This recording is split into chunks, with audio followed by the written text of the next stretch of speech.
Hi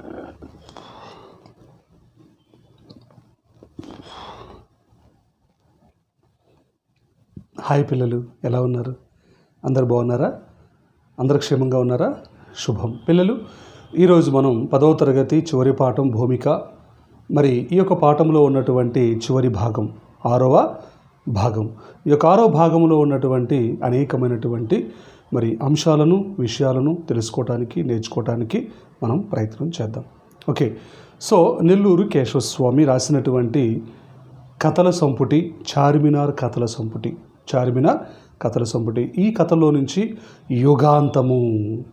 యుగాంతము అన్నటువంటి కథ గురించి మనం గత క్లాసుల్లో మరి చక్కగా నేర్చుకోవటం జరిగింది. మరి ఈరోజు ఈ క్లాసులో మరికొన్ని కథలు మనం చెప్పాం కదా. ఈ యొక్క చార్మినార్ కథలో మొత్తం 11 కథలు ఉన్నాయి. ఎన్ని కథలు ఉన్నాయి నాన్న? 11 కథలు. ఈ 11 కథలకు సంబంధించి మరి యొక్క 11 కథల్లో ఉన్నటువంటి అనేకమైనటువంటి విషయాలను ఈరోజు మనం ఈ క్లాసులో మరి తెలుసుకోవటానికి, నేర్చుకోవటానికి మనం ప్రయత్నం చేస్తాం. ఈ యొక్క యుగాంతము అన్నటువంటి యొక్క కథ మనం గత క్లాసులో నేర్చుకున్నాం. మరి యొక్క చారిత్రకమైనటువంటి ఒక డాక్యుమెంటుల మన ముందు ఉంచుతుంది ఈ యొక్క యుగాంతం అన్నటువంటి కథ. మరి యొక్క చార్మినార్ కథల సంపుటి నేపథ్యము నెల్లూరు కేశవస్వామిని రచయితగా ఒక హిమాలయ పర్వత శిఖరాలపైన ఉంచేటట్లుగా చేసినటువంటి కథల సంపుటి ఈ యొక్క నెల్లూరు కేశవస్వామి కథల సంపుటి అయినటువంటి చార్మినార్ కథల సంపుటి. ఆ సంక్షోభిత వాతావరణంలో హిందూ ముస్లింల యొక్క ఐక్యత, సఖ్యత, ప్రజాస్వామికవాదులకి అర్థం పట్టేలాగా మరి యొక్క కథల్ని ఒక అమోఘమైనటువంటి విధానంలో, ఒక అమోఘమైనటువంటి పద్ధతిలో మరి ఎంతో చక్కగా రాసినటువంటి దృశ్యాలు ఇక్కడ మనకి ప్రస్ఫుటంగా కనిపిస్తూ ఉంటాయి. మరి ఈరోజు ఈ యొక్క చివరి భాగంలో ఉన్నటువంటి మరికొన్ని అంశాల గురించి మనం తెలుసుకుందాం. అందులో భాగంగానే మరి చూసినప్పుడు కేశవస్వామి రాసినటువంటి రూహి ఆపా కథ. రూహి ఆపా. ఈ యొక్క రూహి ఆపా అంటే అక్క అని అర్థం. మరి యొక్క రూహి ఆపా అన్నటువంటి యొక్క కథ ఒక మహోన్నతమైనటువంటి మానవీయ సంబంధాలను, మనిషిలోని సున్నితమైనటువంటి హృదయాన్ని, కుల మతాలకు అతీతంగా స్పందించే మనిషి చిత్రించిన కథ. మరి ముజ్రాల జీవితాల్లో ఆనందించే, జీవితమంతా హృదయంలో దాచుకునే సంతోష సన్నివేశాలు ఈ యొక్క రూహి ఆపాలో చిత్రించారు కేశవస్వామి. మరి 2 కథల పాత్రలకు అనేక పేర్లు ఉంచటంలో రచయిత ఒక స్పష్టమైనటువంటి దృష్టితోనే రాశాడని చెప్పుకునే తెలుస్తూ ఉంది. రూహి ఆపా. మరి నెల్లూరు కేశవస్వామి రాసినటువంటి అద్భుతమైనటువంటి కథ ఈ యొక్క రూహి ఆపా అన్నటువంటి ఈ యొక్క కథ. మరి ఈ కథలో మనకి అనేకమైనటువంటి అంశాలను, మరి అనేకమైనటువంటి దృశ్యాలను మరి ఎంతో చక్కగా అందించాడు. మరి దీంట్లో తెలంగాణ దేవిడి, ఇందాక మీకు ఒక క్వశ్చన్ రావచ్చు. సో దేవిడి అంటే ఏంటి? దేవిడి అని అంటే నిజాం పాలన కాలంలో నిర్మించినటువంటి పెద్ద పెద్ద భవనాలను దేవిడీలు అని చెప్పి పిలిచేవారు. మరి అవి పెద్ద భవంతులు. వీటిలో సంస్థానాలకు చెందినటువంటి సంపన్నులు మాత్రమే నివసిస్తారు. హైదరాబాద్ పాత నగరంతో పాటు తెలంగాణలోని పలు పట్టణాలలో మరి పాతబడినటువంటి ఈ యొక్క దేవిడీలు అన్నటువంటి కనబడతాయి. ఓకే. అదేవిధంగా షాందాన్ మనం చెప్పుకున్నాం గత క్లాసులో. ఈ యొక్క షాందాన్ అనంటే తాంబూలాన్ని వేసుకునేవారు.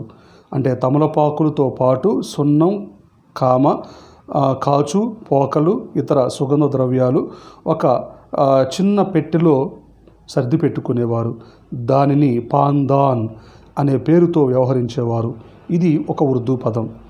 ఇక కోహినూర్ కుతుబ్ షాహీల ఖజానాలో ఉండేది. ఈ కోహినూర్ ఈ వజ్రం దాదాపు 750 ఇంగ్లీష్ క్యారెట్లుగా నిర్ధారించారు.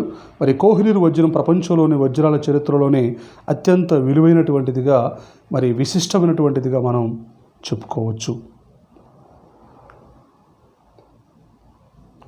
సో ఈ విధంగా మరి ఇందులో భాగంగానే రూహి ఆప. మరి ఈ యొక్క రూహి ఆప అన్నటువంటి యొక్క కథ కూడా మరి ఎంతో ప్రాముఖ్యత ఉన్నటువంటి కథగా మనం చెప్పుకోవచ్చు. మరి ఈ యొక్క ఈ యొక్క కథకు సంబంధించి కూడా మరి అనేకమైనటువంటి మరి అంశాలను గురించి మనము చెప్పుకోవటానికి అవకాశం అనేది ఉంటుంది. మరి అందులో భాగంగానే కేశవస్వామి రాసినటువంటి యొక్క రూహి ఆప అన్నటువంటి యొక్క కథ మహోన్నతమైనటువంటి మానవీయ సంబంధాలను, మనిషిలో ఉన్నటువంటి సున్నితమైనటువంటి హృదయాన్ని, కుల మతాలకు అతీతంగా స్పందించే మనిషి యొక్క జీవితాన్ని చిత్రీకరించినటువంటి అద్భుతమైనటువంటి కథ రూహి ఆపా అన్నటువంటి కథ. మరి ముజ్రాల జీవితాల్లో ఆనందించే, జీవితమంతా హృదయంలో దాచుకునే సంతోష సన్నివేశాలు రూహి ఆపాలో చిత్రించాడు కేశవస్వామి. మరి 2 కథల పాత్రలకు అవే పేర్లు ఉంచటంలో రచయిత ఒక స్పష్టమైనటువంటి దృష్టితోనే రాశాడని చెప్పుకొనే తెలుస్తూ ఉంది. ఏంటి కథ అంటే, ఒకరోజు రమణి పాట వినటానికి నవాబు గారు వస్తున్నారని అమ్మ తయారు కమ్మని చెప్తుంది. మరి ఏదో అనుమానం పొడ చూపితే అలాంటిదేమీ లేదని తల్లి హామీ ఇస్తుంది. మరి నవాబు ముందు ఒక గజల్ అందుకుంది. అది విన్నంతసేపు నవాబు గారు కళ్ళు మూసుకొనే ఉన్నాడు. మరి నవాబు గారు నెలకు 1000 రూపాయలు భరణం ఇస్తానని, వారానికోసారి నెలకోసారి మరి దేవుడి అంటే భవంతి, దేవుడి అంటే ఏంటన్నా భవంతి, ఇప్పుడే చెప్పే కదా, దేవుడి అంటే భవంతికి మధ్యాహ్నం పూట వెళ్ళి 1-2 గంటల పాటు వినిపించి రావాలని, ముజ్రాలు అంటే పూర్తిగా మానివేయాలని, కావాలంటే రేడియోలో ప్రోగ్రాం ఇవ్వచ్చని చెప్పినట్టు తెలుస్తుంది తని చెబుతుంది. ఆనాటి నుంచి రమణి రోజువారి కార్యక్రమం మారిపోయింది. ఒకరోజు నవాబు నీకీ పేరు బాగాలేదని రూహి అని పేరుతో పిలుస్తానని కోరుతాడు. ఓకేనన్నా. దీంట్లో రమణి అన్నటువంటి పాత్ర ప్రధానమైనటువంటి పాత్ర. రూహి ఆప కథ పేరు. మరి యొక్క కథలో రమణి అన్నటువంటిది ఒక పాత్ర. ఈమె ఒక హిజ్రా అంటే హిజ్రాలు అని అంటే దీంట్లో మనకి ముజ్రాలు, హిజ్రా కాదు ముజ్రాలు. ఈ యొక్క ముజ్రాలు అంటే మరి ఆనాడు దేవనర్తకులు అంటే మహారాజుల దగ్గర నాట్యం చేసేవాళ్ళు, నాట్యకత్తెలు అంటారు. ఇక వాళ్ళ వృత్తి ఏంటంటే నాట్యం చేయటం. మహారాజు కోరుకుంటే మరి వారితో పాటు వీళ్ళు ఉండటం, ఇది వాళ్ళు చేసే వృత్తి. మరి ఈ యొక్క ముజ్రాల యొక్క జీవితంలో మరి యొక్క రమణి అన్నటువంటి ఆవిడ కూడా ఉంటుంది. మరి ఈమె వాళ్ళ అమ్మ నవాబు గారి యొక్క వారి దగ్గర వాళ్ళు ఉంటే యవ్వనంగా ఉన్నప్పుడు మరి వారి దగ్గర ఆట పాటతో పాటు మరి తను జీవితాంతం కూడా తనకి రుణపడి ఉంటుంది. మరి ఆ విధంగా జన్మించినటువంటి పాప ఈ అమ్మాయి రమణి. మరి తల్లి వచ్చేటువంటి వాడు తండ్రి లాంటి వాడు. ఇప్పుడు ఆయన వస్తున్నాడు, ఆయన ముందు నాట్యం చేయాలని చెప్పి తన తల్లి చెబుతుంది. చెప్తే రమణి ఏం చేస్తుంది, అనుమానం పడుతుంది. వామ్మో, మరి మహారాజు ఏమన్నా చేయమంటే అది చేయాలి, తను కోరుకుంటే తన దగ్గరికి వెళ్ళాలి అని చెప్పి అనుమానపడుతుంది. వామ్మో వాడు వచ్చి ఏం చేస్తాడు అని. అయితే తల్లి హామీ ఇస్తుంది, నాన్న మరి ఆయన నీకు తండ్రి లాంటి వాడు, నీకేం అపకీర్తి చేయడు, కాబట్టి నువ్వు నాట్యం చేయాలి. ఆయనకు నచ్చితే మరి మహారాజు యొక్క భవంతిలో మరి నువ్వు ఆ యొక్క దేవుడిలో నువ్వు నాట్యం చేయాలి, మరి దానికి సంబంధించిన డబ్బులు కూడా తను ఇస్తానంటున్నాడమ్మా అని చెప్పి చెబుతుంది. సరే అని చెప్పి అంటుంది. మరి నవాబు గారు వచ్చారు.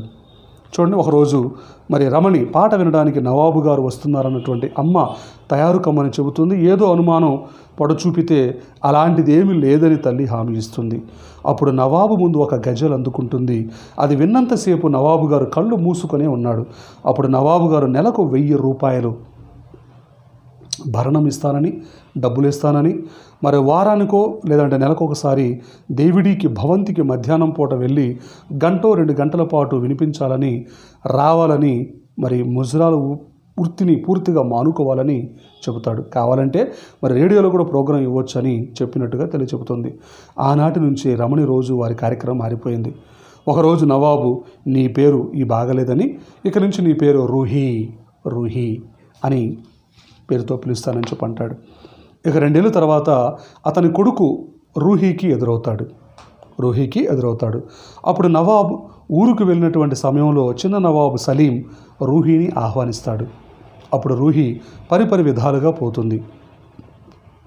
సలీం ఆమెను తన రహస్య గదిలోనికి తీసుకెళ్ళాడు. అక్కడ ఒక పరదా వేసిన ఫోటో చూపిస్తాడు. ఆ ఫోటో అచ్చం రూహి అంటే రమణలాగే ఉంటుంది. రూహి ఆ ఫోటో చూసి ఆశ్చర్యపోతుంది. మా అక్క అని సలీం చెబుతాడు. నిన్ను అక్క అని పిలవాలని ఉందని రూహి ఆపా అని పిలుస్తాడు.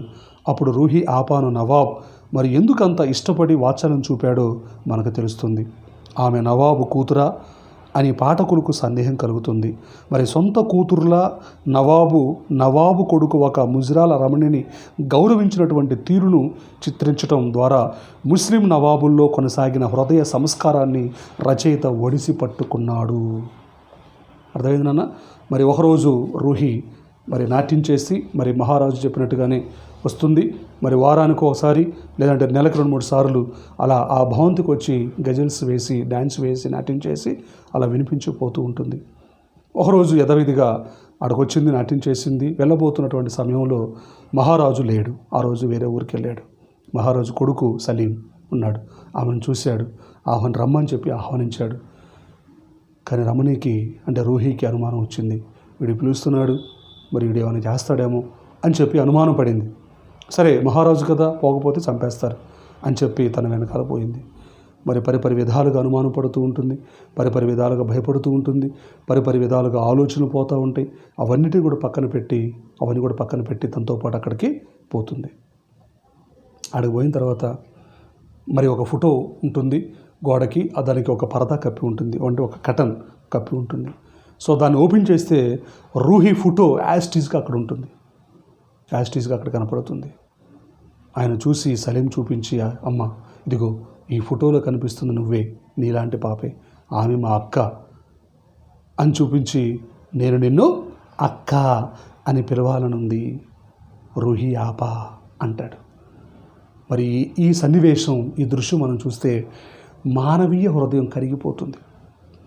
అంటే తన తండ్రి నవాబు గారు కూడా ఆ ఫోటో చూసి తనలాగా తను ఉందని చెప్పి తన కూతురులాగా భావించి ఇక్కడ పిలిపించాడు. మరి తను కూడా అక్కలాగా ఉందని చెప్పి తను ఇక్కడికి ఆహ్వానించాడు. మరి తండ్రి కొడుకుల మధ్య ఆమె పట్ల అంటే ఒక ముజ్రాల పట్ల చూపించినటువంటి ప్రేమ, కరుణ, అనురాగం, ఆప్యాయత, అన్నిటికీ మించి ఈ యొక్క వాత్సల్యం అనే దాన్ని ఒడిచి పట్టుకోవటంలో రచయిత ఒక అద్భుతమైనటువంటి విషయాన్ని మనకి ఇక్కడ చూపించాడు. చూడండి. సో ఆ విధంగా మరి కావాలంటే రేడియోలో అవన్నీ కూడా చెప్తాడు. సో ఇక్కడి నుంచి నేను అక్క అని పిలవాలని ఉందని రూహి ఆపా అని పిలుస్తాడు. రూహి ఆపాను నవాబు ఎందుకు అంత ఇష్టపడి వాత్సల్యం చూపాడో అప్పుడు మనకు తెలుస్తుంది. ఆమె నవాబు కూతురా అని పాఠకులకు సందేహం కూడా కలుగుతుంది.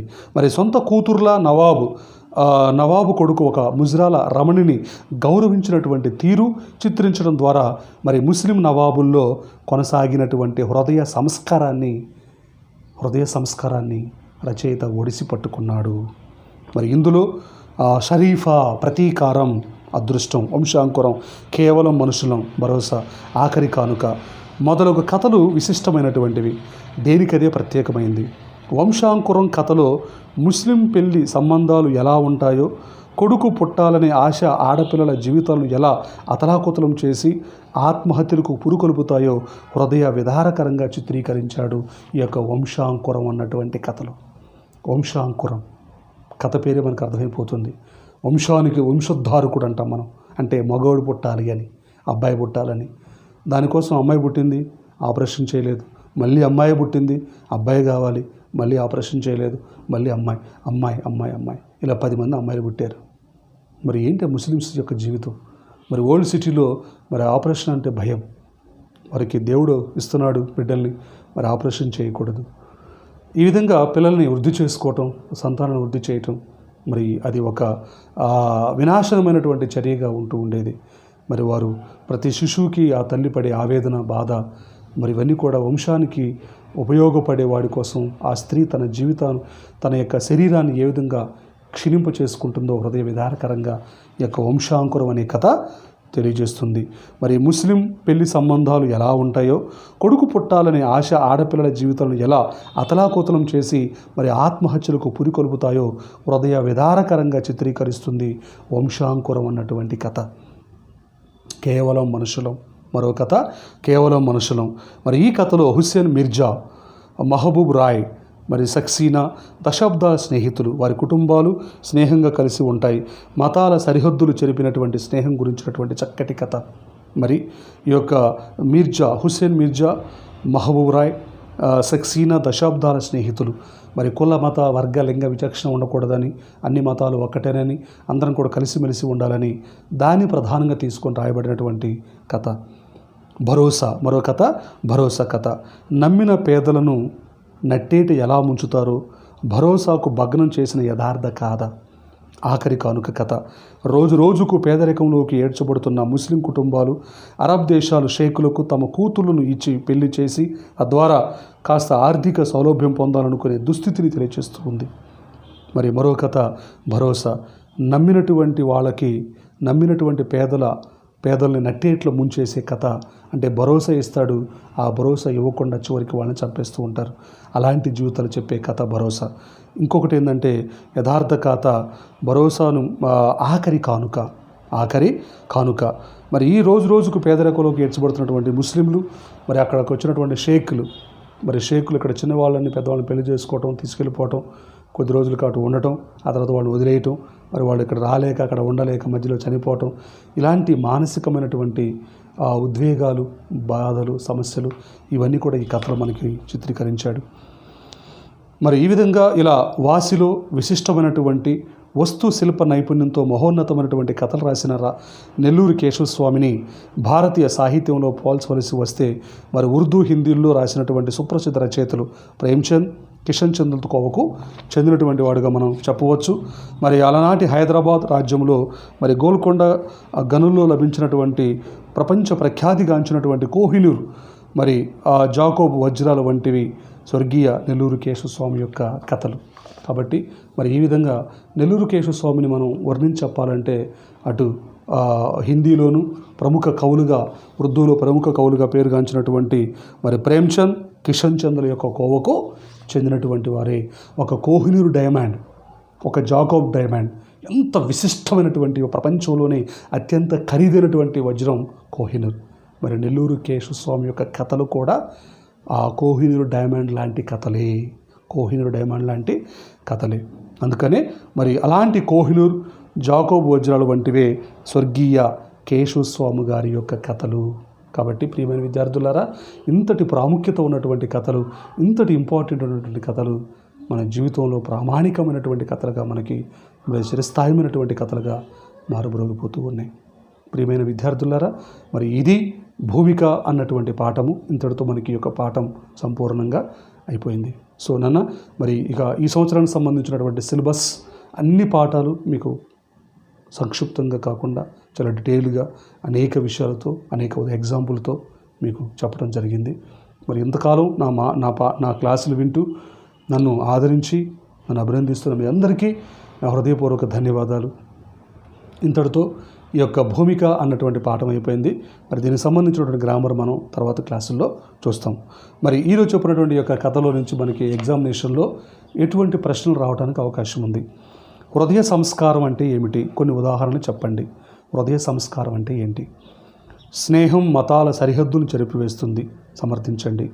పేదల కష్టాలు ఎట్లా ఉంటే పేదల జీవితాల్లో మార్పులు రావడానికి ఏం చేస్తే బాగుంటుంది? ఈ పాఠం ద్వారా నెల్లూరు కేశవస్వామి కథల గురించి తెలుసుకున్నారు కదా. దీని ఆధారంగా కథలు ఎట్లా ఉండాలో తెలపండి. ఓకేనన్నా? ఈ కథలన్నిటినీ, ఈ క్వశ్చన్లు జవాబులు రాసుకొని రండి. మరి యొక్క చివరి భాగాన్ని కూడా చక్కగా చదువుకొని నేర్చుకొని రండి.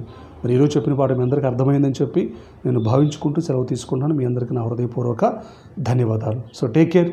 Thank you.